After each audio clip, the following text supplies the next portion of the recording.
This is my review of the Behind the Ropes program for David Haye versus Tony Bellew. I want to give a quick shout out to Nathan who sent me a link to it. It's on the Boxing Pride YouTube channel for those of you who want to check it out. But this is an entertaining program. I believe the stream on the Boxing Pride YouTube channel is both episode 1 and episode 2. Which are obviously going to be shown on Sky Sports at some point between now and the fight, but they've obviously released it early for whatever reason online. Anyway, one of the key themes on this show is how different the approaches of Tony Bellew and David Haye are to the fight. And it actually provides, in my opinion, the greatest source of entertainment and the greatest source of intrigue in the lead up to this fight. Clearly, whoever are the brains behind the operations have had a thought and had a sit down about how they want to sell this fight. And they've decided not to go down the route of trying to sell it as a 50-50 fight.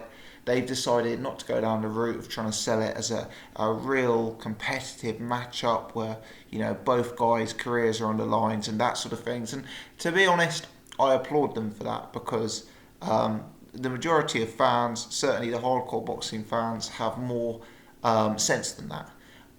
What they have created, and I presume this is a somewhat scripted creation, is they've created David Haye as a comedy villain. I did a video on this channel several months ago saying, is David Haye an evil genius? And I don't know if the Sky producers have been watching my channel. I think that's highly unlikely. But they've certainly gone down the route of David Haye as this sort of egotistical, arrogant, evil heel character. And for me, it's hugely, hugely entertaining.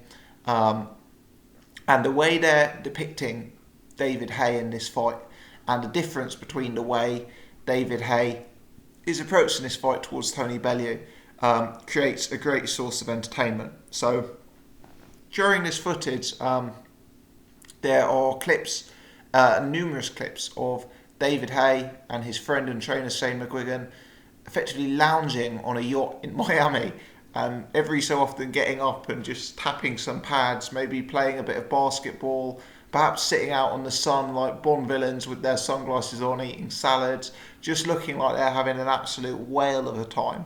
I actually took down some notes on my phone during watching it. There were comments such as the following. David Haye says all he needs to do is turn up soberous, as in not massively drunk to win the fight. Shane McGuigan said that David Haye could win the fight without him. On numerous occasions, they said that they weren't training for Tony Bellew. They were actually looking past Tony Bellew and training for future opponents. How many times in a fight build-up do you hear, "Are you overlooking your opponent?" And fighters are at such great pains to say, "No, we never overlook an opponent. We're training for the best opponent that could possibly be." But no, McGuigan and Haye have come out and said we're massively looking past Tony Bellew. David Haye even went as far as saying, afterwards, people will say, "Who asked for this fight?" There was talk of him ending the fight in the first round. He was saying it was going to be a massacre. You've got images of David Haye sitting in a jacuzzi on a yacht, drinking a cocktail which has been prepared for him by some sort of glamour model. Then you've got David Haye having a yoga lesson from a scantily clad young lady. It really is comedy stuff. The contrast is Tony Bellew in the north of England, training in David Coldwell's semi-rundown gym, living, I guess you could say, more the Rocky lifestyle in terms of his preparation for the fight. You've got here one guy who is living the glitz and the glamour on a yacht in Miami and clearly playing up to that, laughing for the camera, saying things like, "I'll be in big trouble if Tony Bellew takes me to the later stages of this fight," as he's sipping a cocktail in the jacuzzi. And for me, it does create intrigue because as much as I've enjoyed the WWE style build-up here, I found it hard to get excited for the fight itself. because, I just have always viewed it as so one-sided. But this program, what it's clearly trying to do is get the viewer to side with Tony Bellew. It's clearly trying to make Tony Bellew the fan favourite. Tony Bellew is shown with his family in some relatively heartwarming clips with his young kids and his family at their house. It's talking about Tony Bellew's story and, how he's upset the odds and that sort of thing, and how he's already happy with his lot, but this is his bonus round, etc. Tony Bellew comes across well in this. It's clearly trying to make Tony Bellew the great British underdog, the guy that people root for, and I guess they're trying to sell pay-per-views on that basis, which I'd rather see than them trying to sell it making out it's a 50-50 fight and, etc. Bellew, for what it's worth, seems to be hanging on to the suggestion that David Haye won't be the same fighter without Adam Booth, and that David Haye's comeback opponents were relatively weak, and therefore we don't know if David Haye is still David Haye. And I actually think that would be relatively fair analysis if David Haye was stepping into a matchup against an Anthony Joshua or a Vladimir Klitschko or someone of that nature. The difficulty is that Tony Bellew is no step up from the guys David Haye has been fighting against. Maybe Bellew's a marginally better fighter, but he's the weight class below. And as Sam McGuigan correctly points out, there's nothing that Tony Bellew does in the ring that he does better than David Haye. David Haye is someone who is going to expose those defensive frailties and will have the power to capitalise on it very, very early on, in my opinion, in McGuigan's opinion, and clearly in David Haye's opinion. The sort of almost comedy heel turn villain that David Haye is portraying while sitting on his jacuzzi is, it's something that I suspect will run after this fight as well, because if Matchroom are going to continue to work with David Haye, if they're going to look to maybe build a Anthony Joshua fight in future, maybe a Dillian White fight, a Luis Ortiz fight, who knows, but I suspect they're going to want to build David Haye as this kind of mega Bond villain type, and have their fighters, be it Tony Bellew this time around or be it Anthony Joshua, as the sort of fan favourites and people's champion, however you want to call them. Has David Haye overlooked Tony Bellew? Well, if you believe this programming, certainly. Can David Haye afford to overlook Tony Bellew? That's a matter of opinion at this point. For me, probably yes. But we'll see. Tony Bellew is someone I've underrated time and time again, and he's proved me wrong time and time again. I've picked against him unsuccessfully multiple times on this channel, and if he upsets the apple cart again here, he really, really does deserve to go down in history as one of the greatest upsetters of odds that you're likely to see.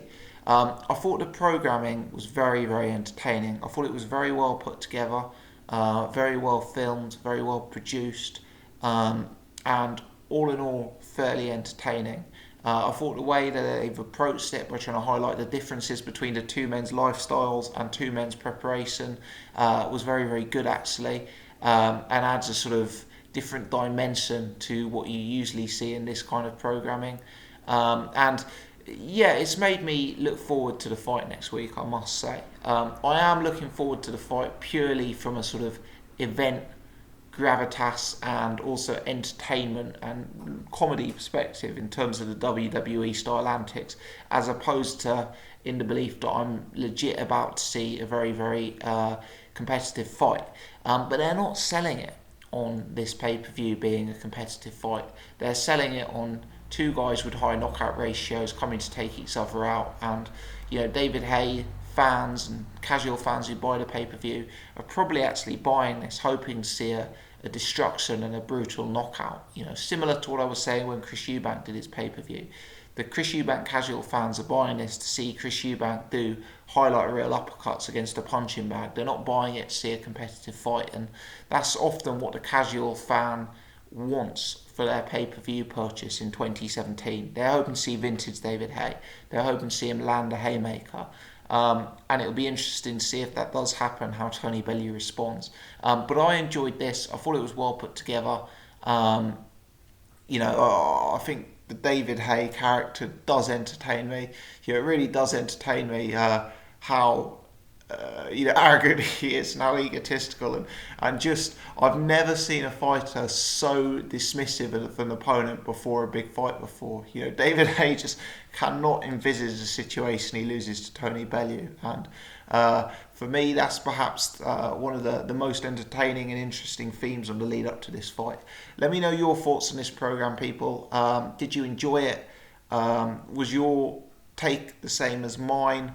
And do you think David Haye genuinely is overlooking Tony Bellew? And perhaps the more appropriate question is he right to overlook Tony Bellew? Let me know your thoughts in the comment section below. If you've enjoyed this review, please take the thumbs up, hit the thumbs up button, spread this to a wider audience. And if you haven't checked out my stuff before, or if you haven't subscribed for whatever reason, please do press the subscribe button on the channel. I'm going to try and have my logo floating here in the last 20 seconds or so hover over that and click subscribe so you can check out my other videos. Thanks for watching, guys. Genuinely appreciate it.